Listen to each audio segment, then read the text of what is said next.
Madame, Monsieur, bonjour et bienvenue.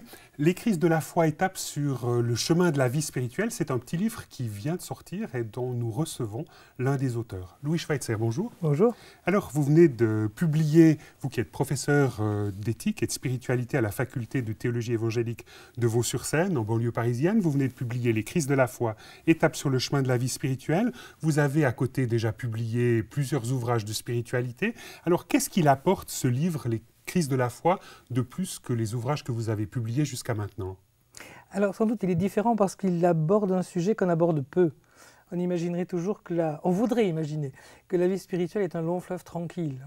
On commence dans la foi par la rencontre de Dieu, puis on va aller de gloire en gloire jusqu'à succès en succès. Voilà, jusqu'à la perfection. Et en fait, on sait bien que ce n'est pas vrai.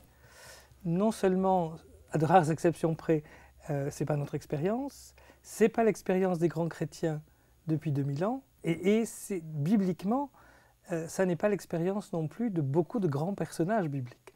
Et donc c'est ça, c'est montrer un peu à quoi ça correspond, plutôt dans la réalité que simplement dans le rêve. Alors nous allons faire maintenant un petit parcours biblique autour de la personne de Pierre. Je vous propose de lire un passage, un extrait de la Bible qui est tiré de l'évangile de Jean et qui raconte comment est-ce que Pierre et Jésus se sont rencontrés peu après une trahison. Après qu'ils eurent déjeuné, Jésus dit à Simon-Pierre, « Simon, fils de Jean, m'aimes-tu plus que ceux-ci » Il lui répondit, « Oui, Seigneur, tu sais bien, toi, que je suis ton ami. » Jésus lui dit, « Prends soin de mes agneaux. » Il lui dit une deuxième fois, « Simon, fils de Jean, m'aimes-tu » Pierre lui répondit, « Oui, Seigneur, tu sais bien, toi, que je suis ton ami. » Jésus lui dit, « Sois le berger de mes moutons. » Il lui dit pour la troisième fois, « Simon, fils de Jean, es-tu mon ami » Pierre fut attristé de ce qu'il lui avait dit pour la troisième fois, « Es-tu mon ami » Il lui répondit, « Seigneur, toi tu sais tout, tu sais bien, toi, que je suis ton ami. » Jésus lui dit, « Prends soin de mes moutons. Amen, amen, je te le dis, quand tu étais plus jeune, tu passais toi-même ta ceinture, et tu allais où tu voulais. Mais quand tu seras vieux, tu étendras tes mains, et un autre te passera ta ceinture pour te mener où tu ne voudras pas. » Louis Schweitzer, avant d'aller plus loin, il importe un peu de recadrer les choses et de remettre un peu le contexte autour duquel se déroule cette rencontre et ce dialogue entre Pierre et Jésus. Alors, est-ce que vous pourriez en deux mots nous exposer ce qui se passe là, effectivement? Alors, en deux mots, ça sera un peu difficile, mais ce qui s'est passé, ce qui a été essentiel tout récemment, si j'ose dire, avant le texte, c'est le reniement de Pierre. Pierre était quelqu'un qui était un des disciples de Jésus, on y reviendra. Un fervent, un enthousiaste. Voilà, un leader. Et il va se retrouver au moment où Jésus est arrêté, puis au moment où Jésus va être crucifié, par trois fois, lui qui était aux antipodes de penser une chose pareille, il va renier son maître. Et donc, il va y avoir à la fois le côté désespérant que tous les autres disciples ont connu. Leur espoir s'écroule, Jésus est crucifié, c'était inimaginable. La résurrection, ils n'y pensent même pas, ils ne savent pas. Mais lui, en plus, contrairement aux autres, il sait qu'il a renié. Et en plus, son maître lui avait dit qu'il allait le renier. Donc voilà, c'est vraiment le total, si j'ose dire, au point de vue de la désespérance de Pierre. Donc on peut imaginer, pour reprendre un peu le thème de votre livre, que durant ces instants-là, c'est vraiment la crise. La crise absolue.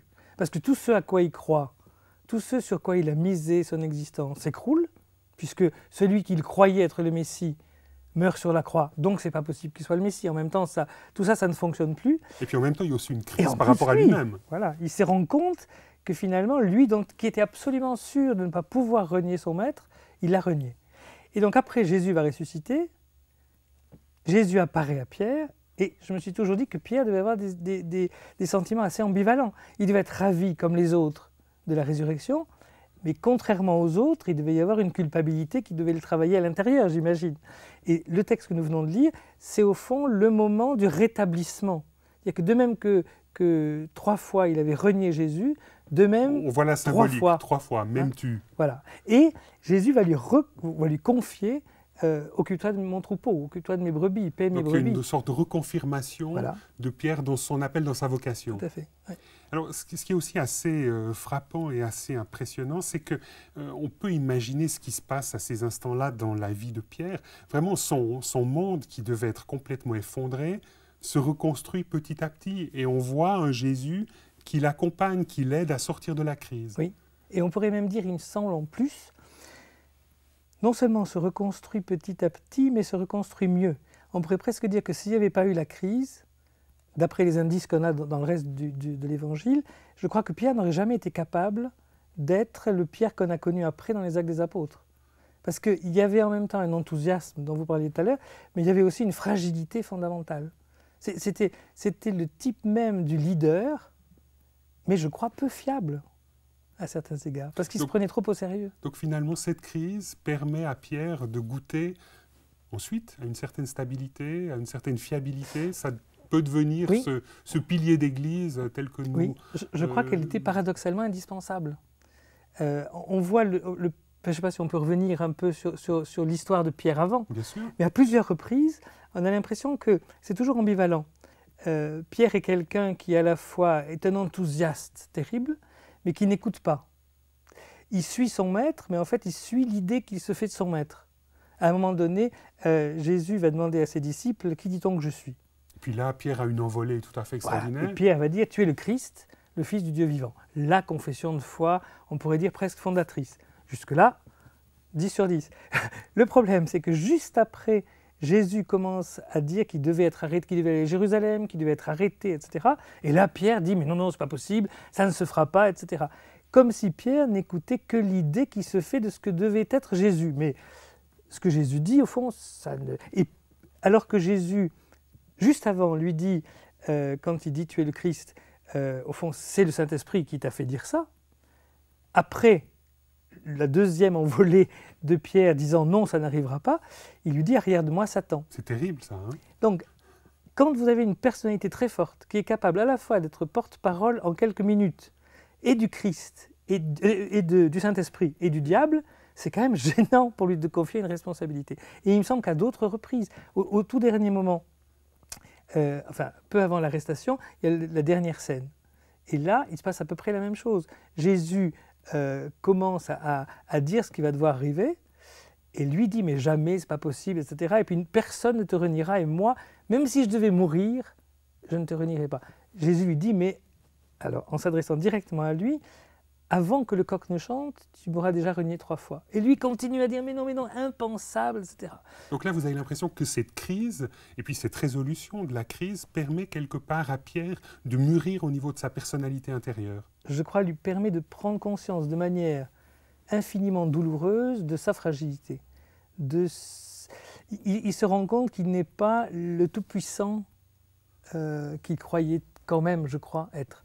Et ça, il me semble que quand on a une responsabilité, c'est la première chose nécessaire sous peine de faire des catastrophes.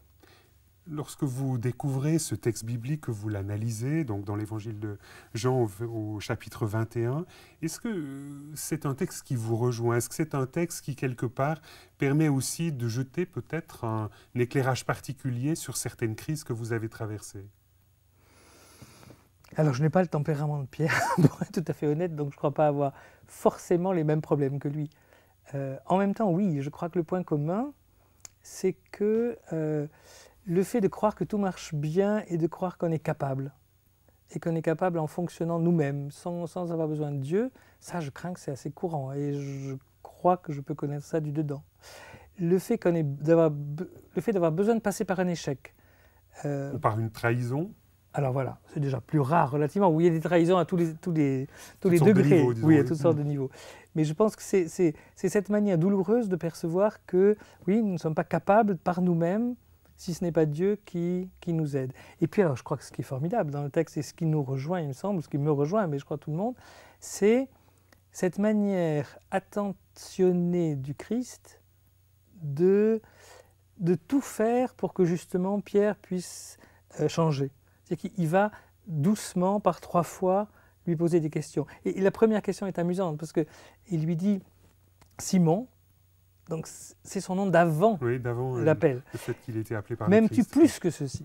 Et là, il y a au niveau des mots grecs, semble-t-il, il y a certains jeux qui s'opèrent où on passe du verbe agapé, oui. qui est très fort, au verbe philéo. Je ne me lancerai pas là-dedans parce que c'est très discuté et certains disent que chez Jean, ça n'a pas de conséquences majeures. Mais il y a un point qui me paraît important. Quand il dit « m'aimes-tu plus que ceci ?» Au fond, d'une certaine manière, je crois que Jésus s'en fiche qu'il l'aime plus ou moins. Ce n'est pas une question de degré. Mais moi, je t'aime plus que tous les autres, c'est l'ancien Pierre, c'était tout à fait son discours. Et la réponse de Pierre est une réponse humble. Tu sais tout, tu sais que je t'aime. Mais il ne va pas rentrer dans des comparaisons, je suis meilleur que les autres, moi j'irai jusqu'au bout, même si les autres n'y arrivent pas. Et je pense que cette humilité-là, elle est fondamentale. Au fond, nous faisons toujours une certaine vision de Dieu, inévitablement. Et je pense que nos crises nous aident à purifier notre vision. Je ne dirais pas forcément en trouver une meilleure, mais en tout cas une moins précise, à laisser Dieu être Dieu. À laisser Dieu être Dieu à la manière dont Dieu veut travailler. Je crois que toute l'idée, le seul fait que lorsque Dieu vient sur la terre, en Christ, il vient pour être crucifié. Ça, c'est inimaginable. Et pour Pierre, c'est inimaginé. Ça ne lui vient pas à l'idée. Et au fond, Pierre voulait ça. Tous les disciples s'attendaient à ce que le Christ, le Messie, vienne dans la gloire, restaurer Israël, manifester sa puissance sur le monde entier. Et puis, Jésus est crucifié et meurt. C'est le contraire de ce que les gens attendent. Et il me semble que nous, alors, pas sur ce point-là, parce que nous avons l'Évangile et ça, nous savons, mais sur des tas de sujets, nous nous faisons une idée de la manière dont Dieu devrait fonctionner, à notre égard, mais aussi en général. Et je pense que quelquefois, les crises nous rappellent simplement que Dieu est au-delà de ça et au-delà de ce que nous pouvons, au-delà des boîtes que nous pouvons lui construire. Mais après, nous ne savons pas plus. Nous ne savons pas comment Dieu va fonctionner, mais nous savons au moins qu'on ne peut pas le mettre dans une boîte et qu'il est sûrement bien au-delà de ce que nous pouvons imaginer. Et là, quelque part, c'est l'essentiel de ce que vous tentez de rappeler au travers de ce petit livre, puisqu'il y a un chapitre qui s'intitule « L'incertitude confiante » et qui correspond peut-être à cette attitude d'un Pierre une fois qu'il s'est réconcilié avec la personne du Christ. C'est ça. D'autant plus que Jésus lui dit bien à la fin du texte que vous avez lu, jusque-là, c'est toi qui mettais ta ceinture et tu allais où tu voulais, maintenant quelqu'un te conduira où tu ne voudras pas. Le fait que Pierre, finalement, accepte que les chemins que Dieu veut lui faire suivre ne sont pas forcément des chemins tout balisés et pas ceux qu'il aurait souhaités. Et ça, c'est quelque chose vous-même que vous vivez facilement? Que finalement, par rapport à certaines visions que vous auriez de Dieu, de votre vie à vous, eh bien Dieu vous emmène ailleurs et vous conduit par d'autres chemins que ceux que vous auriez escomptés? Alors c'est en tout cas des choses que j'ai apprises. Alors quand vous dites facilement, le facilement ne veut pas dire que ça vient facilement, mais oui, forcément, je pense qu'au bout d'un certain temps, dans la vie chrétienne, vous avez toujours des ratés, des loupés, des souffrances, des ruptures, des échecs qui font que vous apercevez que Dieu ne se conduit pas comme vous l'avez toujours pensé ou comme vous l'imaginez. Et malheureusement, on l'apprend pas toujours très facilement. C'est rarement sur la plage, je dis ça souvent, mais c'est vraiment quand on est sur la plage en train de lire un bon bouquin et de se chauffer au soleil qu'on grandit spirituellement. C'est plutôt par des difficultés de l'existence qu'on avance. Louis Schweitzer, merci beaucoup de nous avoir accompagnés au travers de la méditation de cette figure de Pierre. Madame, Monsieur, merci de nous avoir suivis. Un petit rappel, le livre dont nous parlons aujourd'hui s'intitule « Les crises de la foi, étapes sur le chemin de la vie spirituelle ». Il est paru aux éditions Je Sème à Genève. Merci de votre écoute et à bientôt. Au revoir.